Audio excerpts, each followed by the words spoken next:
The Reeling Film Festival is taking place September 19th through the 28th. We have Jack Newell here, director of American Schemers, one of the films that's going to be screened there. Thank you so much for your time today. Thank you very much. I'm excited to talk with you. This is about two con artists, and they just keep, kind of pushing their limits, and it ends up in a very interesting and a hilarious and heartwarming film. Tell us a little bit about the concept. Yeah, so it's about Kara and Ollie, who are best friends, have been best friends since forever, and they've got a little business, quote unquote, for those who aren't watching, may do the air quotes, where they clean people's houses of the recently deceased. But what they actually do is clean them out. So they steal everything that they possibly can and then sell it. And that seems to be working pretty well for them until it isn't. And then they find sort of like the classic movie conceit of like the final score, like one last big score, when they find that this recently deceased person had a son who lives in Japan who happens to look exactly like our main male star. His name's Ollie in the movie, played by Michael Waller, who's the writer and actor, along with Sydney Blackburn, who's also the writer and who plays Kara. Let's talk a little bit about the script and connecting with Michael and just seeing like, okay, this is something that, I want to be, kind of at the helm of. I mean, tell me a little bit about that process.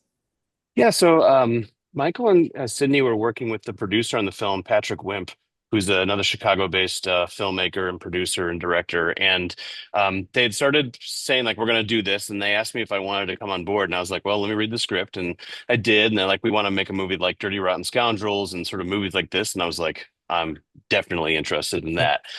And it was also a lot of fun. I mean, you've seen it, so without Yeah. giving stuff away, but it's like we're not saying it's a musical, but it's like a musical movie, or we try to make it like a musical because there's musical numbers, there's dance numbers, all that stuff. So the idea of like putting con artistry and sort of like sexually subversive themes all together with like musicals, I was like, sign me up.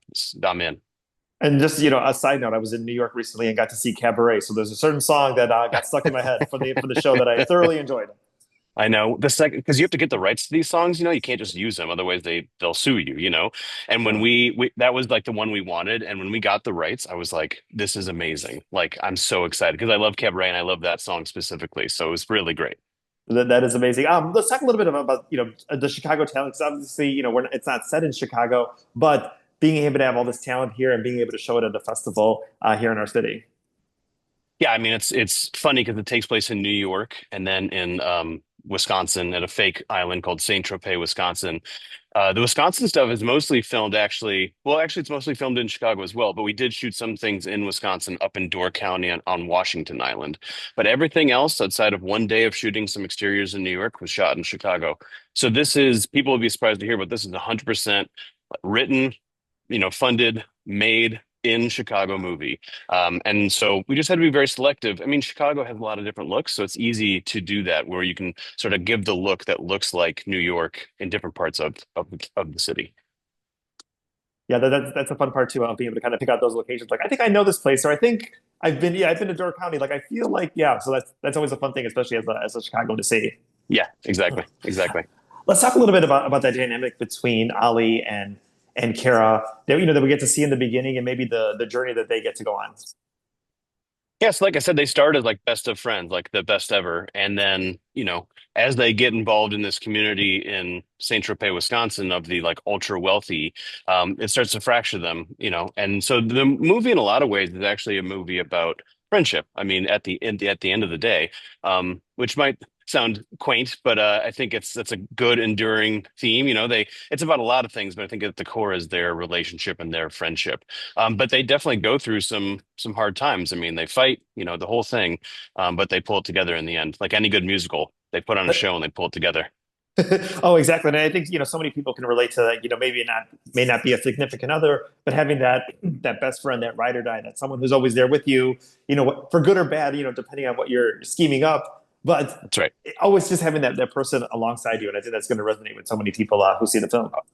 Oh yeah, totally. I mean, they are absolutely ride or die, and it's like they're sort of made for each other. Like they're not a romantic couple, but they are best of friends forever. And at the end, the ending is sort of a joke, sort of a joke moment, but it was also like, would there be another sequel here? Like, what would that look like? Like, how would these two continue on in their antics? Oh, exactly. I know, obviously, being a part of the Reeling Film Festival, there are some romantic parts that we get to see. No spoilers for both of our characters, so we'll get to see some of Hmm. those elements throughout the film as well too.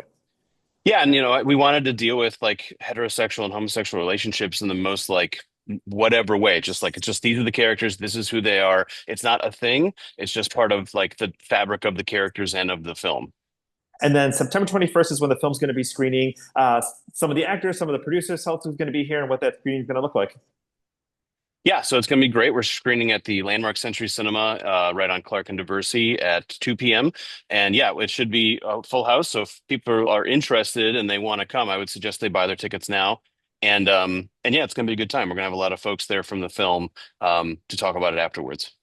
Wonderful. Reelingfilmfest.org is where you can go to get those tickets for American Schemers, as well as all the other films that are screening during the festival. And of course, that's September 19th through the 28th. And Jack, much success with the film. And thank you so much for your time today. Thank you, Rudy. Appreciate it. Thank you.